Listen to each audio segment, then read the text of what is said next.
الحمدللہ رب العالمین والصلاة والسلام علی اشرف الانبیاء والمرسلین نبینا محمد وعلی آلہ وصحبہ اجمعین۔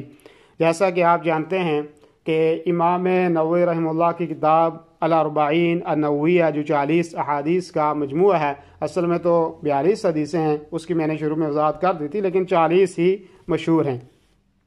40 کے نام سے یہ کتاب مشہور ہے۔ اور آج جس حدیث کو ہم پڑھیں گے وہ حدیث نمبر 30 ہے، جس میں حدود الہی کی پابندی اور اس کے التزام کو ضروری قرار دیا گیا ہے، اور یہ حدیث بھی بہت جامع حدیث ہے۔ عن ابی ثعلبۃ الخشنی جرثوم ابن ناشر رضی اللہ تعالی عنہ عن رسول اللہ صلی اللہ علیہ وسلم قال ان اللہ فرض فرائض فلا تضيعوها وحد حدودا فلا تعتدوها وحرم اشیاء فلا تنتهكوها وسكت عن اشیاء رحمة لكم غیر نسیان فلا تبحثوا عنها حدیث حسن رواہ الدارقطنی وغیرہ۔ حضرت ابو ثعلبہ خشنی رضی اللہ عنہ سے مروی ہے کہ رسول اللہ صلی اللہ علیہ وسلم نے ارشاد فرمایا کہ اللہ تعالیٰ نے کچھ چیزیں فرض فرمائی ہیں، ان کو ضائع نہ کرو، اور کچھ حدیں جو ہیں بنائی ہیں ان سے تجاوز نہ کرو، اور کچھ چیزوں کو حرام کیا ہے ان کا ارتکاب نہ کرو، اور کچھ چیزوں کے بارے میں بول کر نہیں بلکہ تم پر رحم فرماتے ہوئے خاموشی برتی ہے ان کے بارے میں جستجو نہ کرو۔ حدیث حسن ہے، دارقطنی وغیرہ نے روایت کیا ہے۔ یہ حدیث بھی عظیم حدیث ہے، اور یہ حدیث دینی مسائل میں ایک عظیم بنیاد ہے۔ اس میں احکام کی 4 قسموں کو بیان کیا گیا ہے، اور 4 قسموں میں تقسیم کیا گیا ہے۔ ایک تو فرائض کا آپ نے ذکر کیا، اسی طریقے سے آپ نے محارم کا ذکر کیا، پھر حدود کا ذکر کیا، اور پھر ان چیزوں کا ذکر کیا کہ جن سے شریعت خاموش ہے۔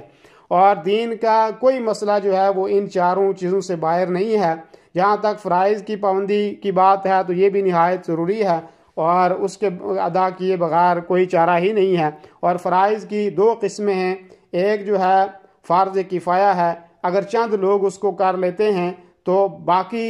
کے اوپر سے یہ فرضیت ختم ہو جاتی ہے، باقی کو گناہ نہیں ہوتا۔ جیسے اذان جو ہے وہ ہو گئی یا کسی نے دے دی تو باقی جو لوگ سب کے لیے اذان دینا ضرور نہیں ہے۔ ایسے اقامت ہے، نماز جنازہ میں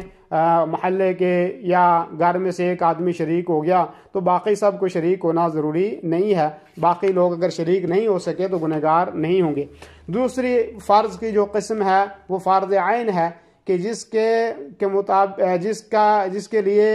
جس کا کرنا ہر شخص کے لیے ضروری ہے، اور ہر آدمی کو وہ اپنے طور پر فردی اس کو آزاد جو ہے وہ پورا کرنا ہے، اور اگر کوئی آدمی چھوڑ دے گا تو اس میں وہ آدمی گنہگار ہوگا۔ اور اسی طریقے سے حدود اللہ سے تجاوز کرنا اللہ رب العالمین نے منع فرمایا ہے، اور یہ امر میں بھی جو جن چیزوں کے کرنے کے لیے کہا گیا ہے یا جن چیزوں سے منع کیا ہے ان دونوں چیزوں کو یہ بات شامل ہے۔ اور اللہ رب العالمین نے قرآن مقدس میں فرمایا تلک حدود اللہ فلا تعتدوها، کہ یہ اللہ رب العالمین کی حدیں ہیں، ان سے آپ تجاوز نہ کرو۔ ومن یتعد حدود اللہ فاولئک هم الظالمون، کہ جو اللہ کی حدوں کو تجاوز کرتے ہیں وہ لوگ ظالم ہیں۔ اور اس لیے شریعت میں جو ہے غلو سے بھی منع کیا گیا ہے، اور غلو جو ہے وہ نہیں کرنا چاہیے۔ اور اسی لیے آپ علیہ الصلوۃ والسلام کی ایک حدیث بھی ہے، آپ سے پہلے لوگ جو ہیں وہ دین میں غلو کرنے کی وجہ سے ہلاک ہوئے ہیں، اور اس لیے جو چیز جتنی ثابت ہے اس کو کرنا چاہیے، اور اپنی طرف سے کسی عمل میں بہت زیادہ بڑھا چڑھا کے اس کو نہیں کرنا چاہیے۔ اور ایسے ہی آپ علیہ الصلوۃ والسلام نے جن چیزوں کے رکنے کے لیے کہا گیا ہے اور ان سے ہمیں رکنا بھی ضروری ہے، اور ایسے ہی آپ نے فرمایا کہ جو حرام کردہ چیز ہیں ان کے آپ قریب نہ جاؤ، اور قریب جانا ہی گویا کہ گناہ ہے۔ اور اللہ رب العالمین نے جہاں پہ قرآن مقدس میں زنا کا تذکرہ کیا فرمایا ولا تقربوا الزنا، کہ زنا کے قریب بھی نہ جاؤ۔ ایسے یتیموں کے مال کا جہاں پہ تذکرہ کیا اللہ رب العالمین نے وہاں فرمایا ولا تقربوا مال الیتیم، کہ یتیم کے مال کے قریب نہ جاؤ مگر ایسی طریقے سے جو مستحسن ہو، یعنی بلائی کی نیت سے آپ یتیم کے مال کے پاس جاتے ہیں تو کوئی حرج نہیں، لیکن اگر آپ کو برائی میں یا کسی غلط کام میں پڑنے کا اندیشہ ہے تو پھر آپ کو قریب جانے کی اجازت نہیں ہے، اس لیے کہ آدمی قریب پہنچ گیا تو ممکن ہے وہ اس گناہ کے اندر پڑ جائے۔ ایسے ہی جو ہے اللہ رب العالمین نے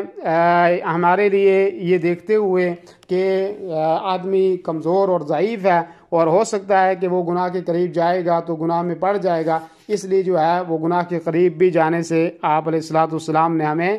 منع کیا۔ اور اہل ایمان کا طریقہ یہ ہے کہ وہ گناہ کی چیزوں سے آدمی ہمیشہ دور رہے اور کسی گناہ کو وہ آدمی چھوٹا نہ سمجھے، بلکہ یہ سمجھے کہ وہ ذات کہ اس ذات کی عظمت کا خیال کرے کہ جو بہت بڑی ذات ہے، اس کی نافرمانی جو ہے وہ نہ کی جائے، اس سے ڈر کر جو ہے چھوٹا گناہ ہے تب بھی اس کو چھوڑ دیا جائے۔ اور ایسے ہی اہل ایمان سے اگر کوئی گناہ ہو جاتا ہے تو وہ سب سے پہلے اللہ کی طرف رجوع کرتے ہیں، توبہ کرتے ہیں، استغفار کرتے ہیں۔ اور آخری چیز اس حدیث میں جو بیان کی گئی ہے وہ یہ ایسا ہے کہ کچھ چیزیں ایسی ہیں کہ جن سے شریعت خاموش ہے، اور خاموش اس لیے نہیں کہ اللہ تعالیٰ بھول گیا ہے، بلکہ اس لیے خاموش ہے کہ آپ ان کی ادائیگی کی طاقت اور قوت نہیں رکھتے تھے، تو اللہ تعالیٰ نے آپ کے اوپر ان چیزوں کو فرض نہیں کیا ہے، اور پھر فرمایا کہ اس لیے آپ ان میں جستجو میں نہ پڑو اور انہیں کریدنے کی کوشش نہ کرو اور اس کو زیادہ جو ہے بحث اس کے سلسلے میں نہ کرو، اس لیے کہ شریعت خاموش ہے تو یہ آپ کے لیے رحمت کا تقاضا ہے اور آپ کے لیے یہی بہتر ہے، اس لیے خواہ جو ہے آپ ان میں بحث کرنے کی کوشش نہ کرو۔ یہ حدیث آج کی تھی، الحمدللہ مختصر حدیث تھی، اور اللہ رب العالمین سے دعا ہے کہ اللہ رب العالمین ہمیں اللہ کے جو فرائض ہیں ان کو ادا کرنے کی توفیق عطا فرمائے، جو اللہ کی حدود ہیں ان کی پابندی کرنے کی اللہ ہمیں توفیق عطا فرمائے، ان سے آگے بڑھنے کی اللہ تعالی ہمیں ہمت نہ دے۔ اور ایسے ہی اللہ رب العالمین نے جو چیزیں ہمارے لیے رحمت کا ذریعہ بنائی ہیں اور اللہ ان سے خاموش رہا ہے، اللہ رب العالمین ہمیں جو ہے ان میں پڑھنے کی توفیق نہ عطا فرمائے۔ اللہ رب العالمین ہمارے نیک اعمال کو قبول فرمائے۔ جزاکم اللہ خیر، وصلی اللہ وسلم علی نبینا محمد وعلی آلہ وصحبہ اجمعین، والسلام علیکم ورحمۃ اللہ وبرکاتہ۔